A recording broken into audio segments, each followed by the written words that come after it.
Cuando nosotros hablamos de las doctrinas de la gracia, nos referimos básicamente a esos puntos doctrinales que nosotros entendemos que conforman el Evangelio de Jesucristo o el marco contextual teológico en el que presentamos el Evangelio. Nos referimos básicamente a la doctrina de la depravación total o corrupción radical de todo ser humano, la elección incondicional, la redención particular, el llamamiento eficaz y la perseverancia de los santos. Debo decir de entrada, y el Señor lo sabe, que no es mi intención levantar controversias innecesarias dentro del pueblo de Dios y mucho menos ofender a creyentes que difieren de nosotros en algunos de estos puntos.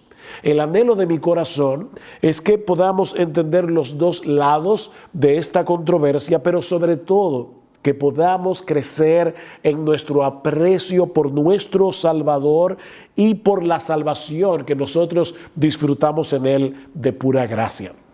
Veamos entonces, en primer lugar, el contexto histórico de esta controversia. Y para hacer esto, debemos comenzar con Jacobo Arminio, un pastor y teólogo holandés, nacido en 1560, es decir, 4 años antes de la muerte de Juan Calvino, y cuyo nombre ha quedado ligado al sistema teológico opuesto a lo que hoy conocemos como calvinismo. Jacobo Arminio obtuvo su preparación teológica a los pies de Teodoro de Beza, quien fue el sucesor de Calvino en Ginebra, de modo que su formación teológica fue profundamente calvinista. Sin embargo, poco tiempo después de su ordenación al ministerio, él comenzó a tener conflictos con la postura calvinista en lo tocante al papel que juega la gracia de Dios en la salvación de los pecadores. Arminio concordaba con los calvinistas en que el libre albedrío del hombre, y en un momento vamos a definir ese término, no solo se encuentra herido, mutilado, y estoy citando aquí a Arminio, enfermizo, debilitado, sino también que ha sido hecho cautivo, destruido y perdido. De tal manera que el libre albedrío humano es totalmente inútil, decía Arminio, a menos que sea asistido por la gracia. Así que en este punto pareciera que todos estamos de acuerdo. Sin embargo, aunque Arminio enseñaba que el pecador necesita la gracia de Dios para salvarse, al mismo tiempo afirmaba que la gracia por sí sola no asegura la salvación de nadie.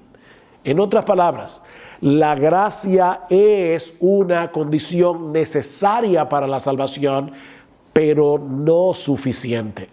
Toda persona no regenerada, decía Arminio, posee una voluntad libre y la capacidad de resistir al Espíritu Santo, de rechazar la gracia de Dios que le es ofrecida y de no abrirle a aquel que toca la puerta de su corazón.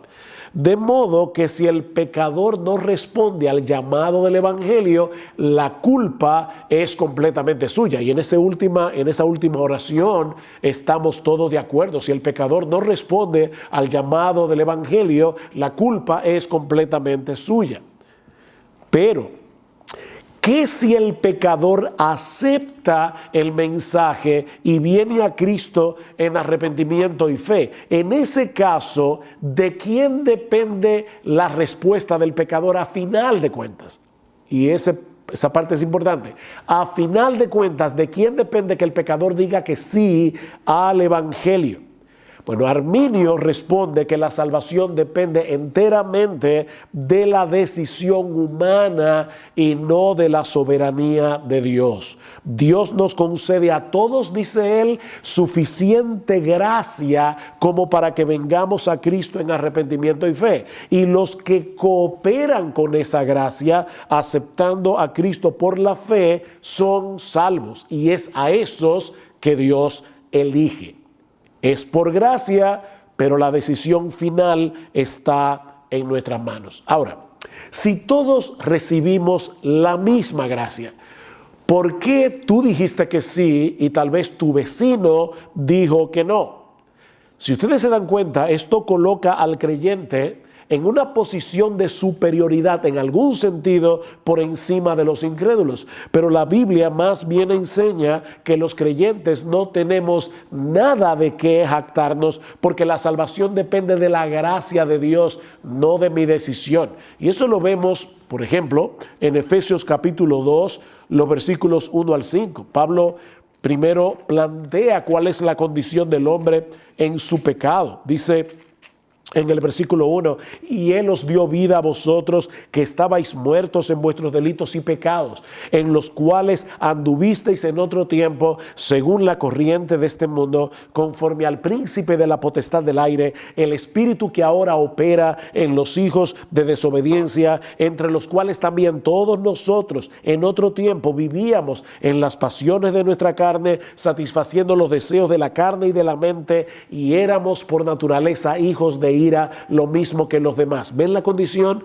Muertos en sus delitos y pecados. Pero Dios, que es rico en misericordia, por causa del gran amor con que nos amó, y Pablo repite, aun cuando estábamos muertos en nuestros delitos, nos dio vida juntamente con Cristo.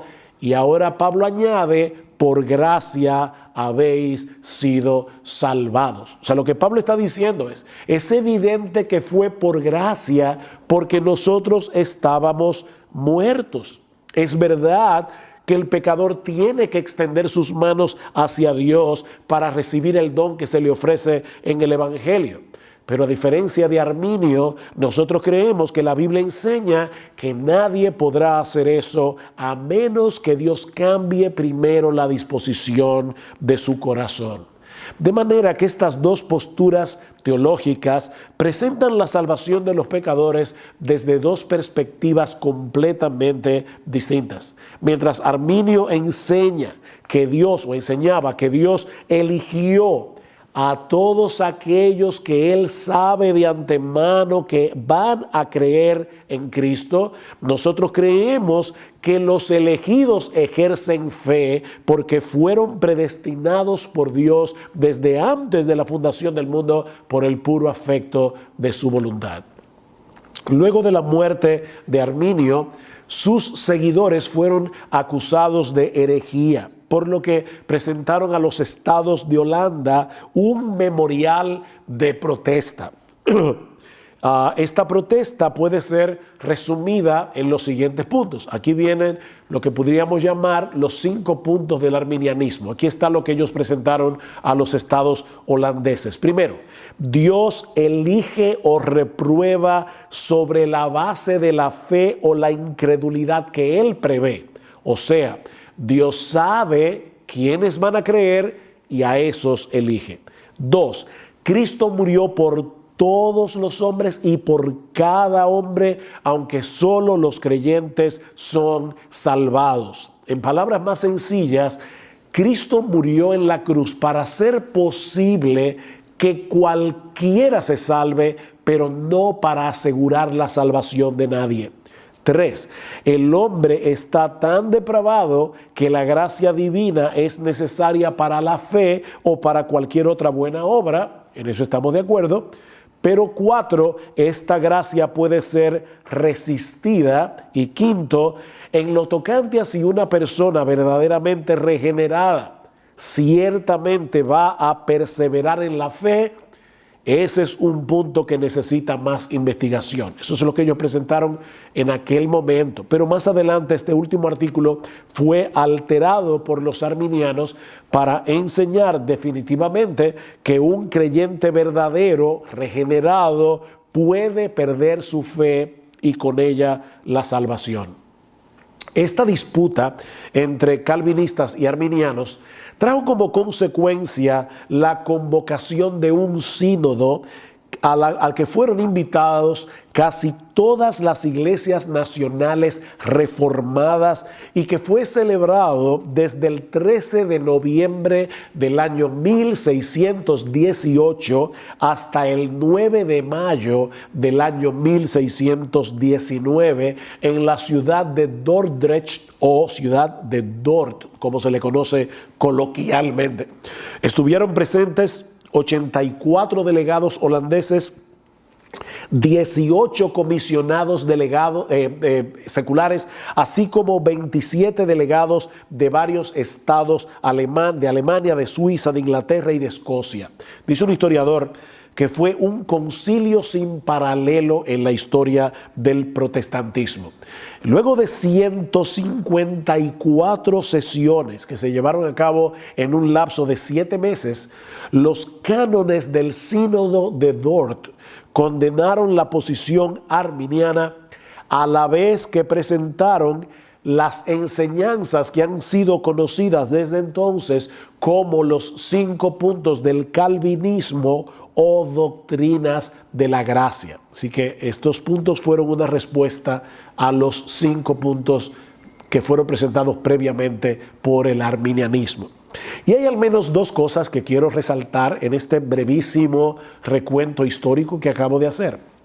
La primera es lo que acabo de decir, que los famosos 5 puntos del calvinismo en realidad surgieron como una respuesta a los 5 puntos presentados previamente por el arminianismo.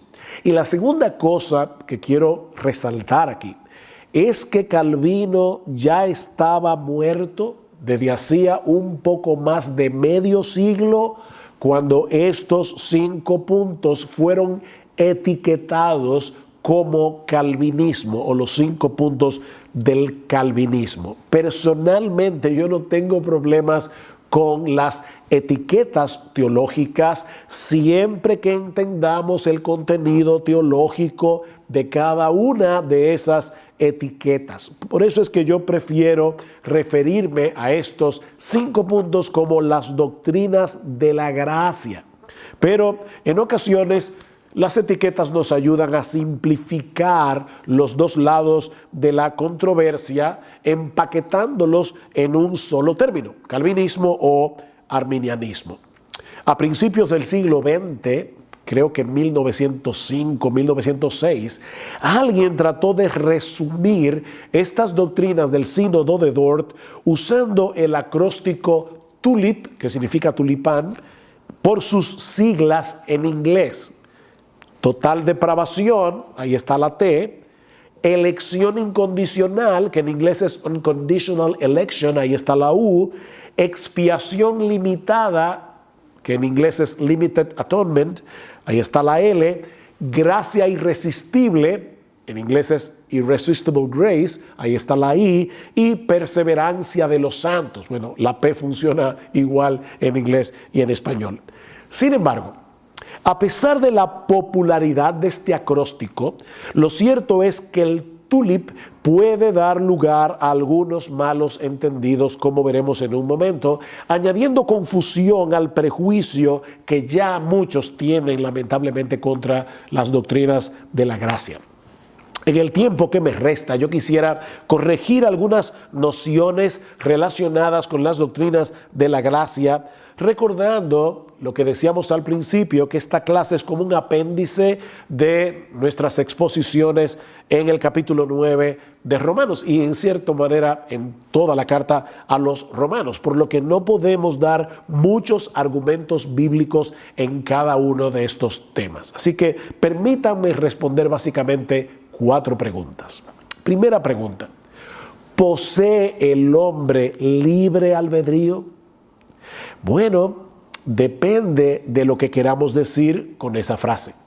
Si lo que quieres decir es que el hombre tiene la capacidad de escoger lo que quiere, es decir, cada vez que tomamos una decisión lo hacemos conforme a nuestros deseos, la respuesta es que sí, el hombre tiene libre albedrío. Nosotros no somos títeres de fuerzas externas que nos obligan a tomar las decisiones que tomamos y actuar de la manera como actuamos. Tenemos libre albedrío en el sentido de que somos capaces de escoger conforme a nuestros deseos. Y en un momento determinado puede haber deseos en conflictos y vamos a decidir conforme al deseo dominante. Puede ser que yo desee perder unas cuantas libras, pero al mismo tiempo deseo comerme un helado. Si el deseo por comerme el helado es más fuerte que el deseo de perder las libras, ya ustedes saben cuál es la decisión que yo voy a tomar. Pero en el siglo XVI, cuando surgió la Reforma Protestante, el término libre albedrío significaba o era usado usualmente con otro significado, porque el debate sobre el tema del libre albedrío giraba en torno a otra cosa. Lo que se estaba debatiendo en ese momento histórico entre la Iglesia Católica y los reformadores era el efecto de la caída sobre la voluntad del hombre.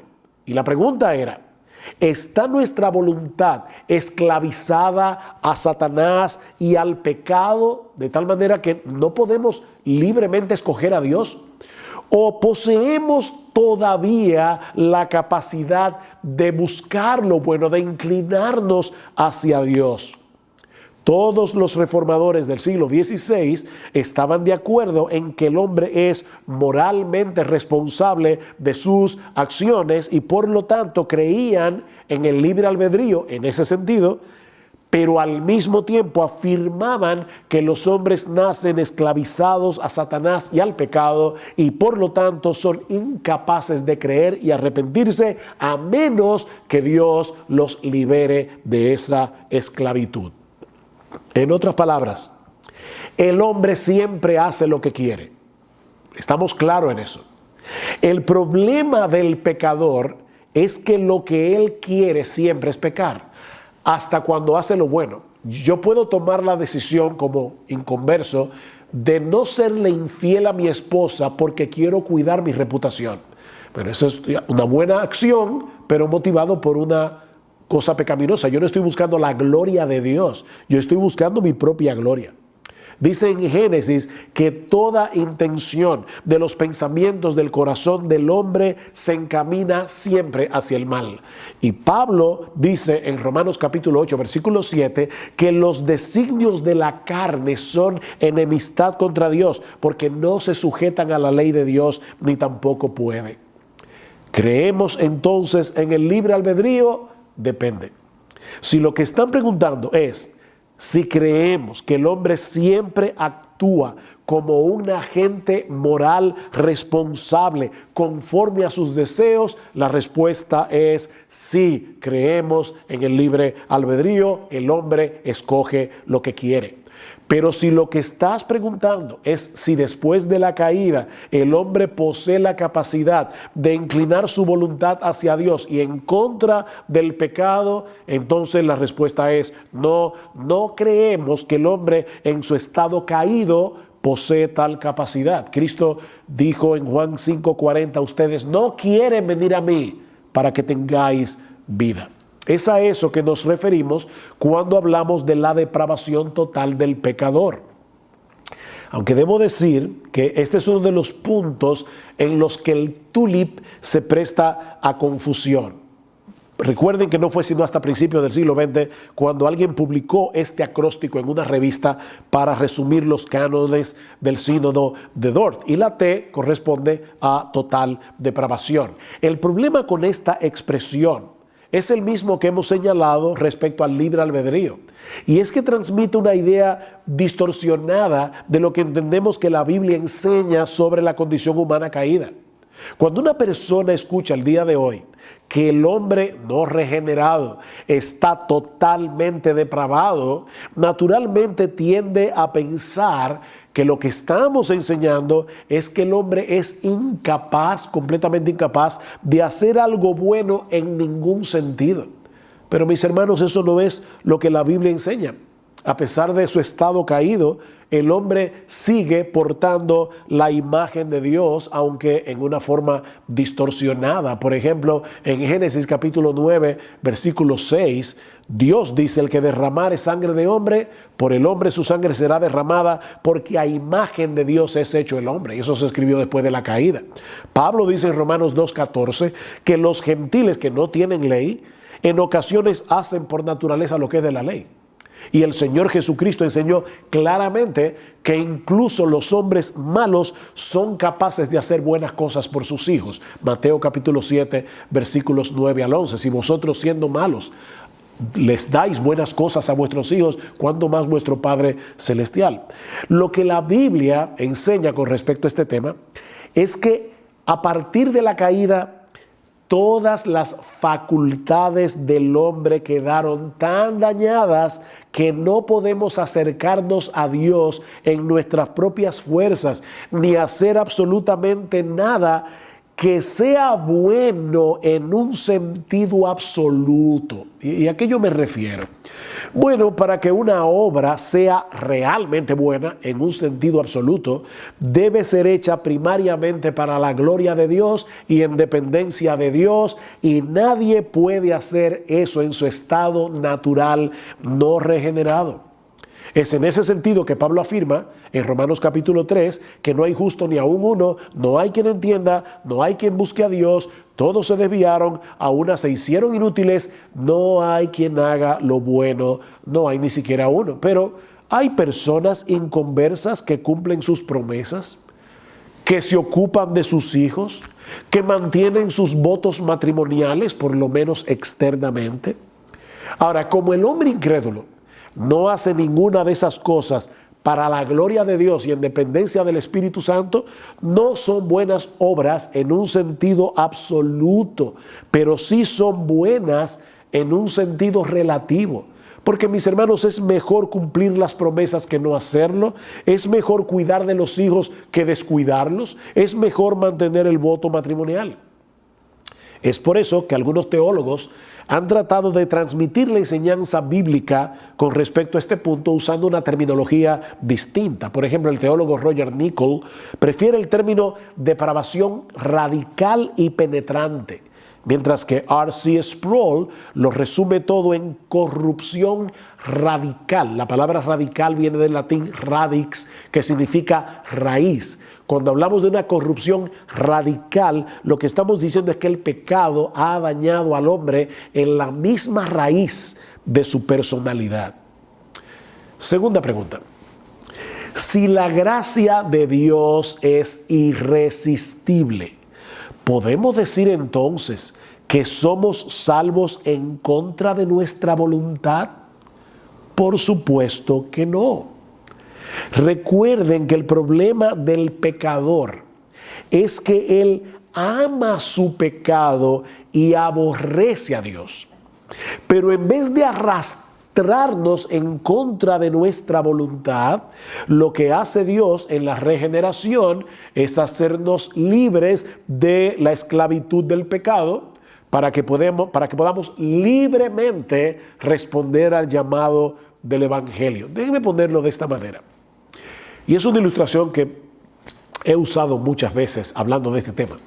Si yo pongo a una paloma y a un buitre a escoger libremente entre un pedazo de carroña y algunas semillas, alpiste, semillas de girasol, el buitre va a elegir libremente la carroña porque esa es su naturaleza. La paloma libremente va a escoger el alpiste o las semillas de girasol. Si yo quiero que el buitre escoja la semilla de girasol, yo voy a tener que palomizar su naturaleza, voy a tener que cambiar su naturaleza, y eso es lo que Dios hace en la regeneración. Cristo dice, Juan 8, de cierto os digo, que todo aquel que hace pecado, esclavo es del pecado. Así que si el Hijo os libertare, seréis verdaderamente libres. Cada uno de nosotros vino libremente a Cristo cuando nos arrepentimos y creímos. A mí nadie me arrastró a creer en el Señor. Aunque fuimos llamados a salvación con un llamado irresistible, Dios no tuvo que forzarnos para hacerlo. Simplemente nos proveyó de una nueva naturaleza que libremente deseara inclinarse hacia Él y en contra del pecado. ¿Qué fue lo que Él prometió en el Antiguo Testamento? Escuchen Ezequiel 36, 26 y 27. Os daré corazón nuevo y pondré espíritu nuevo dentro de vosotros y quitaré de vuestra carne el corazón de piedra y os daré un corazón de carne y pondré dentro de vosotros mi espíritu y haré que andéis en mis estatutos y guardéis mis preceptos y lo pongáis por obra. ¿Es esto forzado? No, porque Él va a darnos un nuevo corazón. Nos dio un nuevo corazón. Como bien señala Greg Foster, es verdad que según el punto de vista calvinista, el Espíritu Santo no pide nuestro permiso antes de obrar en nosotros ese cambio de corazón. Pero ese cambio que Él opera nos hace más libres, no menos. ¿Ven? Nos hace más libres. De hecho, cuando el pecador se convierte y se arrepiente, es la primera vez que actúa en libertad, real libertad. Si el Hijo os libertare, seréis verdaderamente libres. Tercera pregunta. Si es Dios el que elige desde antes de la fundación del mundo, ¿quiere decir esto que los elegidos se salvarán como quiera, aunque no crean en Cristo ni se arrepientan?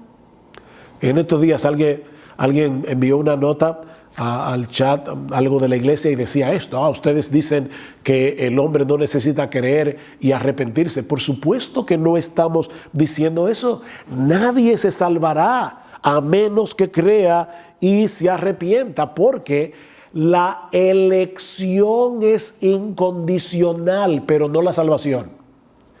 Permítame repetir eso otra vez. La elección de Dios es incondicional, pero nuestra salvación es con una condición, es con condición. ¿A qué yo me refiero? Al hablar de una elección incondicional de parte de Dios, estamos diciendo que la razón por la que Dios elige a unos y no a otros no está en nosotros, sino en Dios. No es que nosotros cumplimos con una condición previa y entonces Dios nos elige. No, pero Dios no es caprichoso cuando elige. Dios elige por una razón, pero esa razón está en Él, no en nosotros. Por eso es que Pablo insiste en Efesios 1, que fuimos elegidos según el puro afecto de su voluntad, puro afecto de su voluntad. Recuerden lo que vimos recientemente cuando estudiamos Romanos capítulo 9, versículo 11, hablando de Jacob y Esaú. Dice: aún los mellizos no habían nacido y no habían hecho nada, ni bueno ni malo, para que el propósito de Dios conforme a su elección permaneciera, no por las obras, sino por el que llama. Se le dijo a Rebeca: el mayor servirá al menor. ¿Ven? La elección de Dios no estaba condicionada a lo que él vio previamente que iba a ser Jacob, como si él fuera mejor que Saúl. No habían nacido, ni habían hecho nada bueno ni malo cuando Dios eligió a Jacob. Así que la elección es incondicional, pero mis hermanos, hay una condición necesaria para salvarse: creer y arrepentirse. ¿Qué dice el Señor Jesucristo en Lucas capítulo 13, los versículos 1 al 5? 2 veces repite: si no os arrepentís, todos pereceréis igualmente. Señores, ¿qué debo hacer para ser salvo? Cree en el Señor Jesucristo y serás salvo, le dijo Pablo al carcelero de Filipo. Pero el Espíritu tiene que obrar en nosotros para que podamos responder al llamado de Dios. Él nos da una nueva naturaleza en la regeneración para que voluntariamente, libremente, vengamos a Cristo en arrepentimiento y fe. Somos nosotros los que creemos y los que nos arrepentimos. Nadie puede hacer eso por nosotros. Pero eso solo puede ser posible cuando el Espíritu Santo nos regenera de pura gracia. Déjenme citar algunos textos rápidamente. Hechos 11:18, cuando Pedro da el reporte de lo que pasó en la casa de Cornelio. Escuchen cómo reaccionaron estos judíos creyentes que escucharon el reporte. De manera que también a los gentiles ha dado Dios arrepentimiento para vida. Ven, es un don que Dios da en la regeneración. Hablando de Apolos en Hechos 18:27. Dice, y queriendo él pasar a Acaya, los hermanos le animaron y escribieron a los discípulos que le recibiesen. Y llegado él allá, fue de gran provecho a los que por la gracia habían creído. Filipenses 1:29, porque a vosotros os es concedido, y la palabra griega allí es, se os ha dado de gracia a causa de Cristo.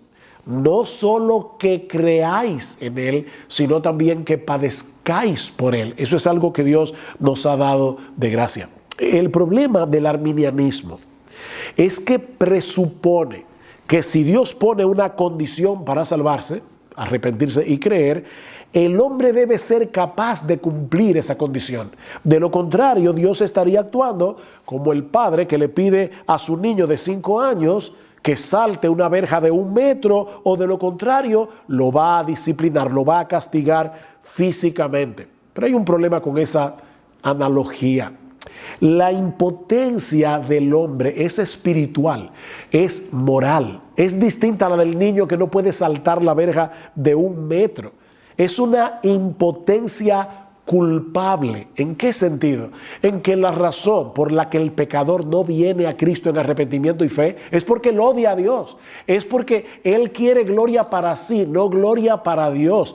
Es una impotencia culpable.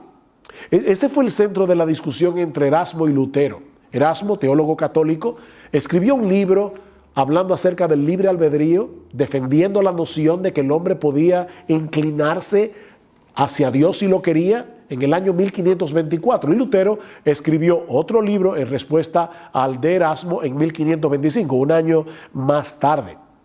Erasmo en su libro no niega que la caída haya debilitado los poderes naturales del hombre, pero aún así le atribuye cierta capacidad para conocer a Dios y volverse a Él, ayudado, claro está, por la gracia de Dios. Así entiende Erasmo el libre albedrío, la capacidad que el hombre tiene con la ayuda de la gracia de volverse hacia Dios. Uno de los argumentos de Erasmo a favor del libre albedrío son los mandamientos de Dios. Él dice, si no poseemos libre albedrío, ¿qué sentido tienen los mandamientos que encontramos en las Escrituras? Si Dios me pide que yo crea y me arrepienta, yo debo tener la capacidad de arrepentirme y creer. Lutero muy sabiamente le responde, ciertamente es posible inferir que si Dios ordena al hombre hacer algo que no puede hacer, entonces Dios se está burlando de él. Pero esa inferencia no es necesaria. O sea, tú estás infiriendo eso, Erasmo, pero estás llegando a conclusiones equivocadas. Eso es lo que le está diciendo Lutero. Y para probarlo, escuchen lo que sigue diciendo Lutero. Pablo nos enseña en el Nuevo Testamento que la ley tiene el papel de un ayo para llevarnos a Cristo. Gálatas 3, 24 y 25. Dios manda al hombre guardar toda la ley perfectamente. ¿No es así? Gálatas capítulo 3, versículo 10. Santiago capítulo 2, versículo 10. Si seguimos la lógica de Erasmo, tendríamos que llegar a la conclusión de que el hombre es capaz de ser perfectamente santo. O sea, si Dios dice en su palabra, guarda toda mi ley, ¿significa eso que yo puedo guardar toda mi ley? ¿O quiere Dios más bien hacerme ver mi impotencia para que yo vaya a Cristo buscando lo que solo Cristo puede darme? Lo que hace Dios en nosotros es transformar nuestra naturaleza para que podamos responder a su llamado en arrepentimiento y fe. Y el Antiguo Testamento nos provee una muy buena ilustración de cómo Dios opera en nosotros el querer como el hacer por su buena voluntad, como dice Pablo en Filipenses capítulo 2. En Segunda de Crónicas, capítulo 30, hay una historia bien interesante del rey Ezequías. El rey Ezequías se da cuenta que los judíos no habían celebrado la Pascua en muchos años, muchos años. Así que él envía correos a través de todo Israel, llamando a los israelitas a venir a Jerusalén en obediencia a la ley para celebrar la Pascua. Vean lo que dice el versículo 6 de 2 de Crónicas 30. Y los mensajeros fueron por todo Israel y Judá con cartas de mano del rey y de sus príncipes, conforme al mandamiento del rey, diciendo: hijos de Israel, volveos al Señor Dios de Abraham, de Isaac y de Israel, para que Él se vuelva a aquellos de vosotros que escapasteis y que habéis quedado de la mano de los reyes de Asiria. Y la carta sigue diciéndole: si ustedes se vuelven, si ustedes obedecen al Señor, el Señor se volverá a vosotros. Hasta aquí, ¿verdad? Parece, aquí hay una condición. Si ustedes cumplen la condición, entonces Dios actuará a vuestro favor. Pero sigamos leyendo la historia. Versículo 10. Pasaron pues los correos de ciudad en ciudad por la tierra de Efraín y de Manasés y hasta Zabulón, por todo Israel, pero los escarnecían y se burlaban de ellos. No obstante, algunos hombres de Aser, de Manasés y de Zabulón se humillaron y vinieron a Jerusalén. Si la historia hubiera terminado ahí, pensaríamos, bueno, Dios puso una condición, algunos se burlaron, pero estos hombres de Manasés, de Aser y de Zabulón se humillaron y cumplieron la condición. Pero ahora escuchen lo que sigue diciendo el versículo 12. También sobre Judá estuvo la mano de Dios para darles un solo corazón, a fin de hacer lo que el rey y los príncipes ordenaron conforme a la palabra del Señor. Ese también está en el original hebreo, y lo que está diciendo es: sobre Judá estuvo la mano de Dios, de la misma manera que sobre los hombres de Aser, de Manasés y de Zabulón. Fue la mano de Dios que obró en ellos, para que entonces ellos pudieran hacer lo que el rey y los príncipes habían ordenado conforme a la palabra del Señor. Es por eso que Pablo en Romanos, capítulo 11, luego de haber hablado ampliamente acerca de la soberanía de Dios en la salvación de los pecadores, ¿cómo concluye Pablo en Romanos 11:36? Porque de Él, es decir, de Dios, por Él, por medio de Dios y para Él son todas las cosas. A Él sea la gloria por siempre. Una última pregunta. ¿Para qué tenemos que evangelizar entonces? Si la salvación es de Jehová, ¿para qué evangelizar? Bueno, porque ese es el medio que Dios ha prometido usar para salvar a los pecadores. Dios no solamente ha elegido a quienes va a salvar, sino los medios a través de los cuales los va a salvar: la oración y el evangelismo. Pablo dice en 1 Corintios 1:21 que a Dios le agradó salvar a los creyentes por la locura de la predicación. Es por el poder de su palabra que Dios crea nueva vida en nosotros. Santiago 1:18, Él de su voluntad, ven, de su voluntad nos hizo nacer por la palabra de verdad, para que seamos primicias de sus criaturas. Somos una nueva criatura en Cristo porque por medio de su palabra Él nos ha hecho nacer de nuevo. Primera de Pedro 1:22, habiendo purificado vuestras almas por la obediencia a la verdad mediante el Espíritu, para el amor fraternal no fingido, amaos unos a otros entrañablemente de corazón puro. Y ahora escuchen: siendo renacidos o habiendo nacido de nuevo, no de simiente corruptible, sino de incorruptible, por la palabra de Dios que vive y permanece para siempre. Y esta es la palabra que por el evangelio os ha sido anunciada. Ven, a través de la predicación de la palabra, el Espíritu viene y crea nueva vida en los pecadores que han sido elegidos. De ahí lo que Pablo dice en 2 Timoteo capítulo 2, versículo 10. Por tanto, todo lo soporto por amor a los escogidos, para que ellos también obtengan la salvación que es en Cristo Jesús con gloria eterna. Todo lo soporto. Es como si Pablo estuviera diciendo, tú me estás preguntando que si el evangelismo es necesario, mira mis espaldas, todos los azotes que yo he recibido, todos los problemas que yo he tenido para llevar el evangelio a través del mundo greco-romano. Y la razón por la que yo hago eso es porque nadie se va a salvar sin el evangelio, que es poder de Dios para salvación. Bien, mis hermanos, yo espero que esta clase haya sido de ayuda para entender la naturaleza de esta controversia y aclarar cualquier confusión. Me imagino que tiene que haber otras preguntas, pero en una clase tan breve no se puede responder todo. Pero si algunos de lo que me está escuchando no es creyente, voy a decirte una vez más lo mismo que dije recientemente en uno de mis sermones en Romanos. No te escondas detrás de la doctrina de la elección para justificar tu incredulidad.